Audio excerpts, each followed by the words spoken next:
ఆంధ్రప్రదేశ్ వ్యాప్తంగా 4 జిల్లాలకు red alert విడుదల చేయడంతో పాటు దక్షిణ కోస్తాలోని అన్ని రకాల పోర్టులకు మూడో ప్రమాద హెచ్చరికలైతే జారీ చేయడం జరిగింది. నైరుతి బంగాళాఖాతంలో తీవ్ర వాయుగుండం తుఫాన్గా మారినట్లు, దీని కారణంగా 4 జిల్లాల్లో పూర్తి స్థాయిలో రెడ్ అలర్ట్ విడుదల చేసినట్లయితే తెలియజేశారు.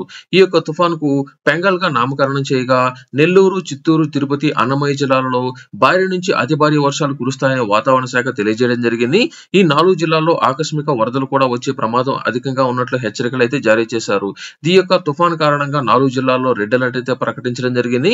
రానున్న 2 రోజుల పాటు రాయలసీమ, దక్షిణ కోస్తా జిల్లాల్లో భారీ వర్షాలు కురిసే అవకాశం ఉందని వాతావరణ శాఖ తెలియజేయగా, ముఖ్యంగా దక్షిణ కోస్తా ప్రాంతంలోని అన్ని రకాల పోర్టులకు ఇప్పటికే మూడో ప్రమాద హెచ్చరికలు అయితే జారీ చేయడం జరిగింది. అలాగే రాష్ట్రంలోని మిగిలిన పోర్టులో ఏదైతే ఉన్నాయో ఈ యొక్క పోర్టులో ఇప్పటికే మొదటి ప్రమాద హెచ్చరికలు అయితే జారీ చేశారు. తుఫాన్ ప్రభావిత ప్రాంతాలైన 4 జిల్లాల్లో ముఖ్యంగా అన్ని రకాల ఏర్పాట్లు చేసుకోవాలని ప్రభుత్వానికి హెచ్చరికలు అయితే జారీ చేయడం జరిగింది. పరిస్థితిని ఎప్పటికప్పుడు సమీక్షించి సహాయక చర్యలు చేసే విధంగా అన్ని రకాల కంట్రోల్ రూములను ఏర్పాటు చేసుకోవాలని, ముఖ్యంగా ఈ యొక్క పెంగాల్ తుఫాన్ నేపథ్యంలో ప్రజలు అప్రమత్తంగా ఉండాలని విపత్తు నిర్వహణ సంస్థ అధికారులు అయితే తెలియజేశారు.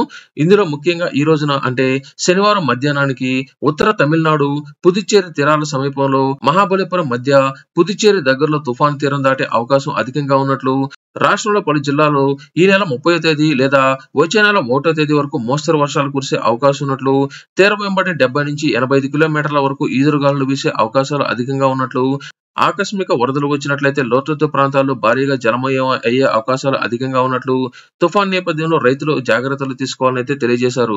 ఇందులో ముఖ్యంగా డిసెంబర్ 1వ తేదీ వరకు మత్స్యకారులు ఎవరో సముద్రంలోకి వేటకు వెళ్లొద్దని, ఇందులో ముఖ్యంగా నెల్లూరు, చిత్తూరు, తిరుపతి, అన్నమయ్య జిల్లాల్లో ప్రజలు అప్రమత్తంగా ఉండాలని, అధిక వర్షపాతం నమోదయ్యే అవకాశం ఉంది కాబట్టి వరదలు కూడా వచ్చేదానికి అవకాశం ఉన్నట్లు అధికారులు అయితే తెలియజేశారు.